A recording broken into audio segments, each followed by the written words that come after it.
예수님께서 어떤 곳에서 기도하고 계셨다. 그분께서 기도를 마치시자 제자들 가운데 어떤 사람이 주님, 저희에게도 기도하는 것을 가르쳐 주십시오 하고 말하였다. 예수님께서 기도에 대해서 가르쳐 주시는 내용입니다. 어제도 기도에 대한 말씀이 나왔으니 한번 복습해 봅시다. 마리아는 주님의 발치에 앉아 그분의 말씀을 듣고 있었다. 이게 기도라고 말씀드렸습니다. 기도에서 예수님이 선명하게 남아있어야 기도입니다. 그렇지 않으면 그냥 기도문을 외우고 있는 겁니다. 마리아는 주님 발치에 앉아 그분의 말씀을 듣고 있었다. 이게 기도라면 지금 여러분들도 주님 발치에 앉아 주님의 말씀을 듣고 있으니 기도하고 있다는 말입니다.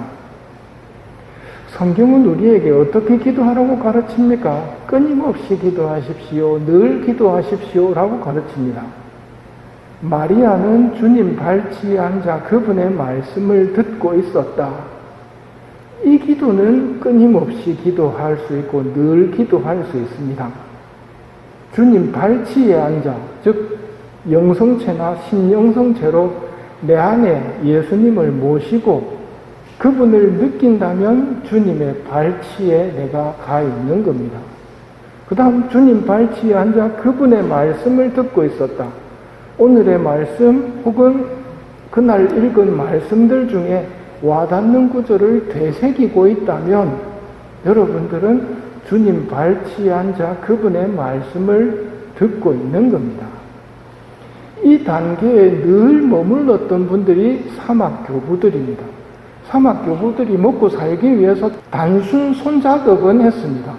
단순 손작업을 선택한 이유는 단순해야 말씀을 되낼 수 있었기 때문입니다.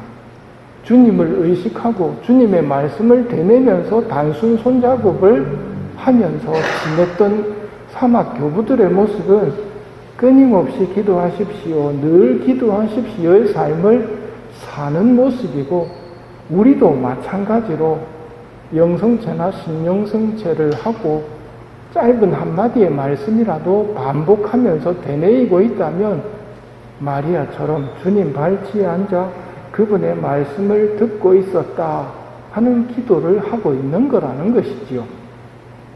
그래서 가장 잘못된 기도의 예는 기도 끝났다 하고 딱 덮어버리는 겁니다. 아침 기도 끝났다, 저녁 기도 끝났다, 미사 끝났다 하고 탁 덮어버리고 세상으로 다시 돌아가면서는 세상의 가치관으로 장착하고 나가는 것. 이건 가장 잘못된 모습입니다. 기도는 인격적인 만남이어야 합니다. 어제 꽃받침을 말씀드렸습니다. 이거 아시지요?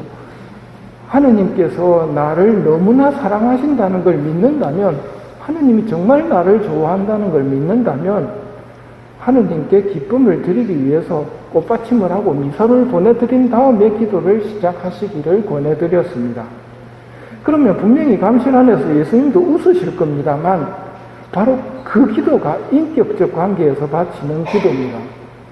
예수님이 이러면 웃으실 거야. 하는 나도 웃었는데 예수님이 보고 안 웃으시겠나? 이게 인격적 관계에서의 기도이거든요.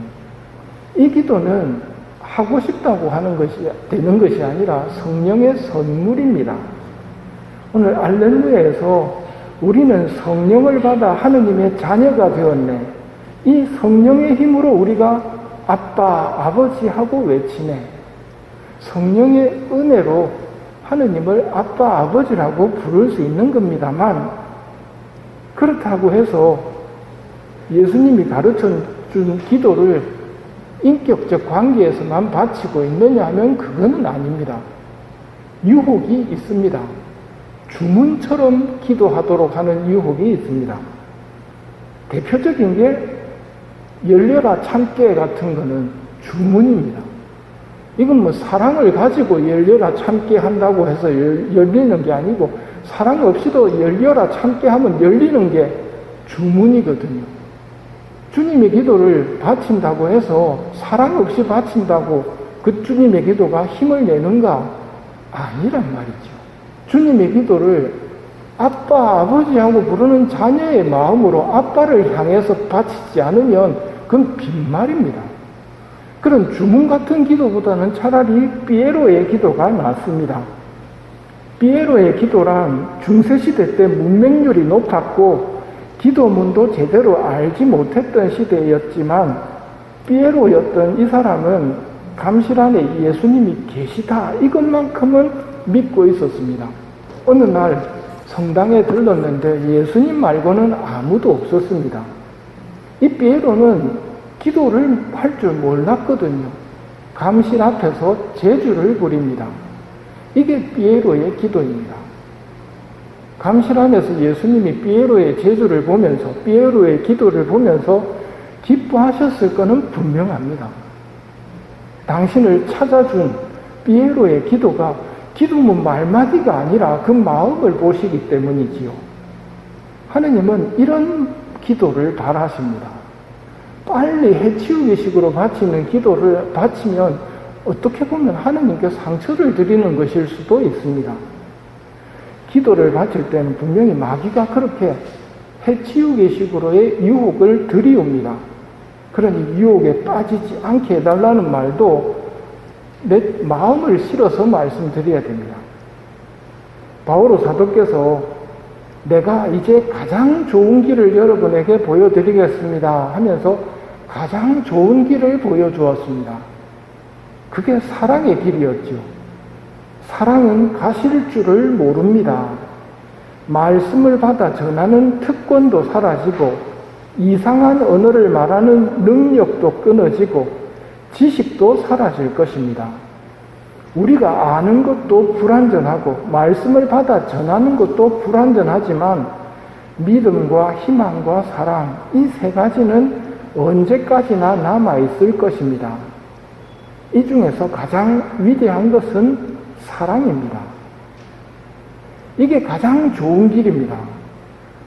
근데 사람들은 가장 좋은 길보다는 특권에 대해서, 능력에 대해서, 지식에 대해서 강조를 하고 자랑을 하려고 합니다.